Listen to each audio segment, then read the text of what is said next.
Hi everyone and welcome back to my channel. And if this is your first time here, then hi, my name is Lauren. And on my channel, we mostly talk about anything luxury, but we also discuss lifestyle and beauty. So if you're interested in any of these topics, please consider subscribing to my channel and we'll get started with the video.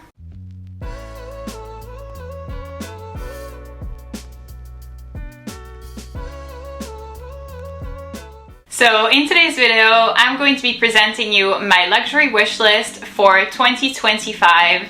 This is actually a video that I do every year, so if you are interested in seeing the 2024 version, then I will go ahead and leave the link to it in the little information link over here for you to see it. And without further ado, let's get started with the video.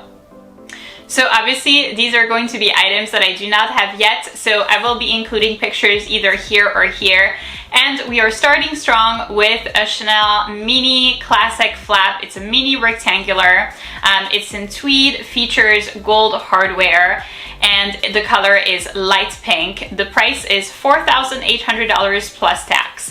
So I absolutely love this bag and I feel like I deserve it because I have not bought a single handbag this past year in 2024. So I feel very proud of myself for that, but I feel like it's also time to buy myself a new handbag.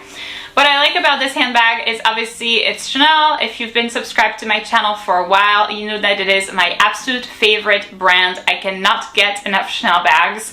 So I absolutely love that. I actually do love the price. I feel like $4,800 for a Chanel handbag is quite reasonable. It is not over the top. It is not overly expensive. So I like the price, I like the brand, and the color is to die for. Light pink is such a cute, girly, feminine, classy, classic color. And then the final and most important part for me is that it is a tweed bag. So tweed is actually a material that I do not have yet in my designer bag collection. I do not have any tweed bags. By the way, if you are interested in seeing the roughly speaking current state of my designer bag collection, then I will go ahead and leave the link to it in the little information link over here for you to see it. So I feel like it kind of fills a gap. It kind of, you know, would fit nicely with the bags that I already have. So I would love to get it this year and I'm really thinking about it. Next up on my list, we have the VCA Vintage Alhambra 10 motif necklace in yellow gold and onyx, and it retails for $8,900 plus tax. So quite expensive, I know. This is actually a necklace that I already have, as you can see. So the one that I have is in white gold with mother of pearl, and I love this necklace so much. It is the one that I wear on every single of my videos. I love the look of it. I feel like it looks so good. It really makes any outfit pop. It brings a lot of attention to, you know, my neck area. I feel like it looks gorgeous and I would love to have it in yellow gold and onyx. So I actually have a different set of jewelry for yellow gold. You know, I have a different watch, a different like earrings and all that. And I do have the single motif pendant for that set of jewelry from VCA. But I would love to have, obviously, the 10 motif necklace. So I know the price is quite expensive. This is definitely what stops me. So I am not 100% sure that I will be getting it this year, but I would certainly love to. I feel like it is a great investment. It is something that you will have in your collection for such a long time. It's something that is extremely durable with very minimal wear and tear. So in my mind, the price is worth it. It is a good investment, but I'm not 100% sure that I will be able to shell out $9,000 for a necklace this year. My next piece is actually a watch. It is the JLC Master Ultra Thin Moon. It's in 36mm dial and features stainless steel, and the price is $9,100 plus tax. This is actually an item that is quite high on my wish list. I love the look of this watch. I have yet to try it out in the store, that being said.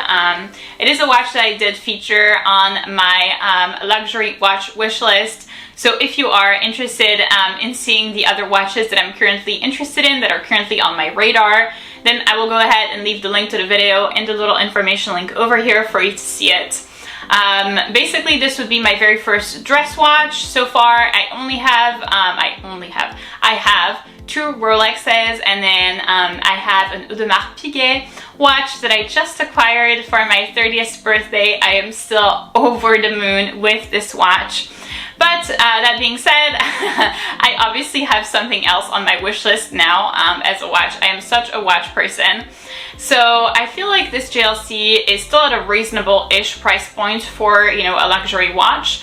It would be my very first dress watch, so I feel like it also kind of like fills a gap in my, you know, mini watch collection. It would be something nice to acquire. I am not 100% sure of the look of it, so I would still have to try it out in the store, but I feel like it looks really good. It's very thin, which I like. Obviously for a dress watch, I don't want something that's very thick. I am obviously used to stainless steel bracelets, stainless steel straps. So here having the leather strap is something that, you know, I would obviously have to get used to. So not 100% sure of how that would work out. For every day, I would still, you know, wear my Rolex. But for outings, for, you know, going to the mall, for occasions and stuff like that, that would be something that would be interesting to have. So I would love to go try it out in the store. Next up, we have the Cartier Justin Clou necklace in white gold with diamonds, and the price, the retail price, is $7,950 plus tax. So very interestingly enough, this is actually a necklace that I did see in the store and was like, meh, you know, nothing super special. And I have to confess that I have seen it repeatedly on Instagram on an influencer called Kira Atik, probably mispronouncing her name, but anyway, I am obsessed with her style. She is extremely classy, obviously extremely beautiful, but very classy, very elegant, very feminine, and she actually has this necklace and rocks it on a whole lot of pictures, and I, you know, found myself zooming in to see the necklace and everything, so I would love to have this necklace, even though I have to confess I am heavily influenced by her. I actually did think about it, so it's not just, okay, she has it, so I want to have it as well. I did think about it, so I think this would be a nice change from the VCA scenery. Obviously, you know, I still love VCA. I will love VCA forever and ever and ever. But it would be a nice change for, you know, I don't know, when I want to change things up from that, because I feel like otherwise it's just too much Van Cleef. So it would be nice to have an option to change, you know, depending on maybe the watch that I'm wearing, or, you know, maybe the type of neckline that I'm wearing on my top or on my dress. So I would love to have that option, and I think it looks really nice. It is very girly and feminine, but also brings a little bit of edginess because of the Justin Clou. So I actually have the Justin Clou bracelet right here, which is also in white gold and features some diamonds. So I feel like it would be a really, really nice pairing. I have the ring as well right here on my finger, so I feel like it would be a nice match. So I'd be excited to go try it out in the store once again, now that I have this different perspective. Next up on my list, we have an Hermès Picotin. I would love to get one in size 22. I am open to several colors. I am open to several leather styles as well, so let's not put a price on it. Especially because it is very difficult to get this bag without a purchase history. This is why I was so reluctant to get this bag from the start. It's a bag that has been on my list, on my, not actually featured on Wishlist, but on my mental list for a really long time. And I feel like I have this like love and hate relationship with Hermès. I hate their system of, you know, needing to have a purchase history, a very large purchase history, to be able to access these bags. I absolutely hate this system. The store here in DC is very hard to get through. You have like shit customer service every time you go in there, even dressed up, you know, head to toe Chanel, like all that stuff. Oh, it is very hard to get anything done. So I feel like it's not going to happen this year, let's be realistic, but I would love to get one. It's something that I've been, you know, thinking about for such a long time, and I actually did receive a while ago a fake one from a fake factory, and loved it. By the way, I've done a video on the subject on why the Hermès Picotin would be my current dream bag. So if you are interested in seeing that video, then I will go ahead and leave the link to it in the little information link over here for you to see it. So in this video, I explain all of the reasons why this bag is perfect for me.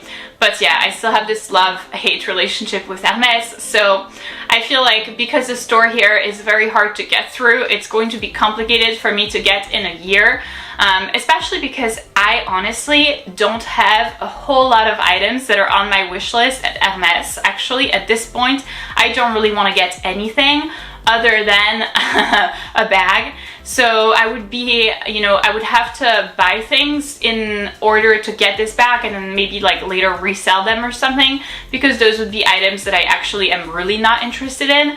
So I hate the system, and this is why it is a perhaps and a maybe. And lastly, I would love to get a new Porsche this year. So I currently drive a Porsche Cayenne from 2016, so this year my sweet pea is going to be 9 years old.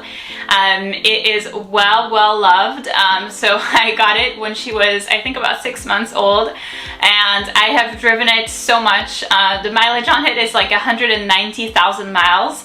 So I feel like we are at the point where the car is no longer 100% reliable for longer trips. So obviously with the mileage, you can guess that this is not just like a daily commuter car. I use it for very long trips, for very long drives, from here, from the DC area to Montreal, for example.